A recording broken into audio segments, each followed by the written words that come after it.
orang yang membuat amal soleh itu membuat dada mereka lapang. Siapa buat amal soleh, dadanya lapang. Okay? Kebaikan itu cahaya di hatinya. Buat baik itu rasa lega sangat, bahagia sangat. Belajarlah sedekah. Bila kita boleh memberi, ya Allah. Contoh, Allah lapangkan macam tak ada beban. Okey, sinarnya di wajah. Maknanya orang yang senang hati wajahnya apa? Cantik, wajahnya santun, wajahnya lembut, wajahnya berseri-seri. Walaupun dah umur berapa, tak kira lah. Jangan kata budak je, muda je, tambal bedak je kata berseri. Dah. Okey, ni kekuatan. Wajahnya berseri-seri. Artinya lapang hati tu tampil ke muka. Tidak kusut masai, tidak masam, tidak keliru, tidak bengang-bengang gitu. Okey. Kemudian kelapangan dalam rezeki. Ini paling besar. Okay? Jangan kata buat amal soleh tu, alah boleh je buat sunat je tu. Jangan. Bukan cerita sunat wajibnya, tapi dia baik. Bila dia baik, Nabi buat ikut. Ni kekuatan. Maka dikatakan siapa nak lapang dalam rezeki.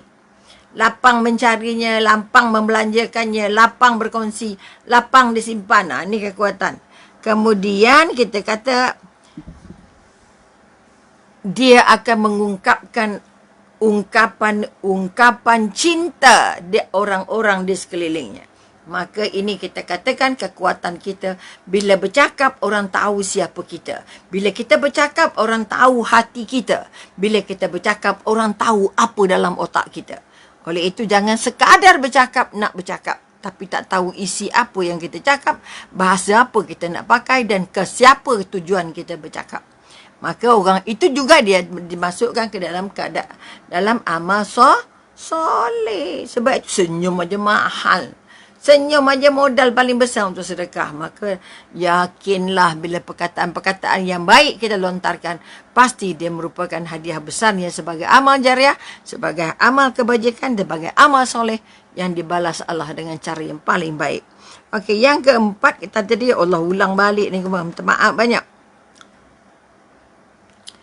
Keberanian, tadi bermaksud keberanian, berani untuk membuat pendirian, berani untuk memperkatakan yang benar, berani untuk menunjuk contoh yang baik, berani untuk merasa, untuk bercakap tidak kepada yang salah. Tak kira dia siapa. Okey, sebab itu kita kata kuat tubuhnya. Pertama, kuat tubuhnya, kuat semangatnya, kuat keyakinannya, kuat ilmunya. Sebab itu orang tak boleh berani kalau tak ada ilmu. Sebab itu jangan berhenti baca, jangan berhenti cari ilmu, jangan berhenti tengok. Sekarang ni ilmu dah berlambak-lambak. Okay? Dalam YouTube aja berlambak, dalam apa kita kata Google apa benda internet berlambak-lambak ilmu. Siapa yang tak ada tambah-tambah ilmu, sakit. Okey, sakit. Dia sulit nak berani. Dulu macam ni, sekarang dah macam ni. Dulu lain, sekarang lain. Okey, sebab itu kita katakan kalau zaman dulu-dulu, zaman mak kita makin menyebut perceraian tu, takutnya tabu. Larang, dilarang, pantang tu. Tapi anak generasi sekarang sebut cerai depan mata, depan lidah, depan hidung je. Macam sebut cerai tu tak ada apa-apa. Ini masalah besar kita. Kerana kita tak merasa apa nikmat, apa kekuatan, apa rahsia di sebaliknya.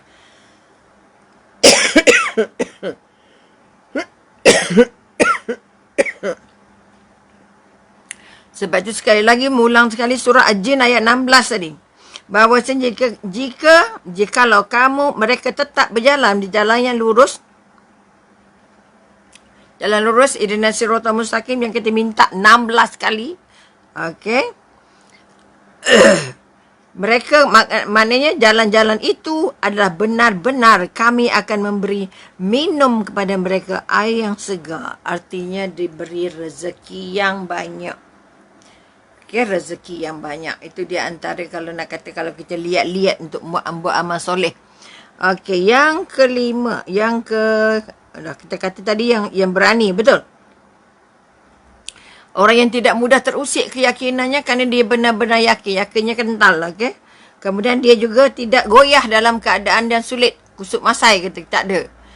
Ada coronavirus, dia jalan. Kalau kata PKP, jalan, tak ada masalah. Jangan banyak ngongek-ngongek. Kerana kita kata kekuatan itu menandakan dia orang yang berani. Okey. Dan dia tidak mudah mengubah pendirian kerana adanya suara-suara yang tidak menarik. Tak dah payah ubah, orang kata gitu, kata gini. Itu kita kata kekuatan-kekuatan untuk menjadikan hati kita lah lapang. Maka sebab itu yang keempat. Yang kelima, maka kita tengok surah Al-Mu'minun ayat 3. Al-Mu'minun ayat 3 yang bermaksud, dan orang-orang yang berpaling dalam kesia-siaan. Maknanya kita kata menjauhi perkara-perkara yang berlebihan. Menjauhi perkara yang berlebihan. Arti kerja pun berlebihan, makan berlebihan, tidur berlebihan. Semua ini akan menjadikan kita tercampak. Okey? Maknanya kita kata orang yang buat benda-benda yang berlebih-lebihan ini adalah orang yang sentiasa membuat benda yang sia-sia. Bila membuat benda yang sia-sia, bermakna kita sudah menjadi sahabatnya iblis ataupun syaitan. Sebab itu kita kata orang yang lapang dada, lapang hati ini, orang yang tahu dia nak pergi sampai mana, nak balik sampai mana, nak buat besar mana, nak buat kecil mana. Orang yang sentiasa dalam keadaan sederhana, tidak berlebih-lebihan. Marah tak berlebihan, sayang tak berlebihan, cantik tak mabuk dan tak cantik tak rasa kecil hati. Okay, itu tanda yang kita, bila kita kata sederhana, maknanya kita menerima apa sahaja seadanya. Tidak berlebihan minta, tidak berlebihan memberi. Tidak berlebihan membelanja, tidak berlebihan untuk menyimpan sampai tak boleh belanja. Itu contoh berlebihan. Maka kita kata menjauhi tindakan berlebihan ini akan membantu kita jadi lapang. Ini menurut Dr. Aidit Al-Qarani. Okay? Maka kita katakan tidak ada satu ucapan pun yang diucapkan melainkan ada di dekatnya malaikat pengawas yang selalu hadir. Okey, sahabat kita ada kiri kanan dia malaikat, artinya mencatat semua kita buat. Cakap berlebihan, marah berlebihan, cinta berlebihan, suka berlebihan, makan berlebihan, jalan berlebihan, exercise berlebihan. Semua yang berlebihan ini akan menjadikan hati kita kusut masai di dalam. Hilang lapangnya. Sebab itu sekali lagi, belajar untuk melakukan apa saja tapi tahapnya sederhana. Tahapnya tidak berlebihan. Bagus tahapnya. Baik tahapnya. Tapi tidak berlebihan. Berlebihan maknanya melebihi tahap cantiknya. Okey, katalah bajunya dah cantik. Tapi kalau berlebihan nak tambah lagi butang-butang banyak. Atau manik-manik lah, kalung lah, apa ke benda nak masuk ke baju. Itu menandakan kata tudungnya nanti jadi berlebihan. Lok-lak, pening orang tengok contoh.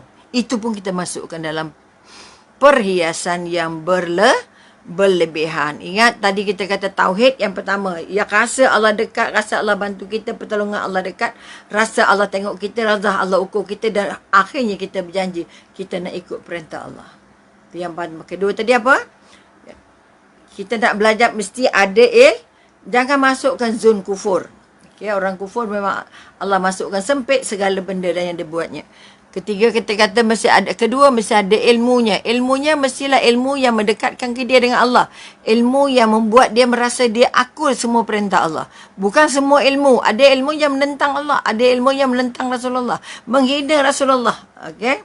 Itu yang kedua. Yang ketiga, kita kata adanya amal soleh. Bila amal soleh, banyak benda yang kita buat semata-mata kerana Allah. Dan yang keempat adalah keberanian. Siapa berani, dia lega, tak sempat kusut dalam kepala. Apa nak takutkan? Apa nak risaukan? Kan?